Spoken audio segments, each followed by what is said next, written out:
নবীদের মধ্যে সবচাইতে জবরদস্ত পয়গম্বর ছিলেন মুসা আলাইহিস সালাম। বড় মেজাজওয়ালা নবী, রেগে যেতেন খুব বেশি। থাপ্পড় মেরে একবার ফেরাউনের বাবুর্চিকে মেরে ফেলেছিলেন। অনেক শক্তি আল্লাহ তাআলা তাকে গায়ে দিয়েছিল। তিনি একবার আল্লাহকে আবদার করে বসলেন, রব্বি আরিনি আনজুর ইলাইক। আল্লাহ, আপনি বলেছেন আপনারা দেখা যায় না, কিন্তু আমি দেখতে চাই। আমি কি করতে চাই? জোরে বলেন।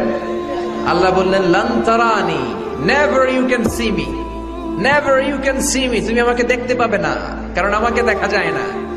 সাইয়েদনা মুসা বললেন, আমি দেখতে চাই। আল্লাহ বললেন, দেখা যায় না। মুসা বলে, দেখতে চাই। আল্লাহ বললেন, দেখা যায় না। মুসা আলাইহিস সালাম বললেন, কথা বলেন না কেন? আল্লাহ বললেন, মুসা বললেন, আল্লাহ বললেন। মুসা বলে দেখতে চাই, আল্লাহ বলে দেখা যায় না। কিন্তু সাইয়েদনা মুসা আলাইহিস সালাম ছেড়ে দেবার পাত্র নয়, হেরে যাবার পাত্র নয়, পিছু হটার পাত্র।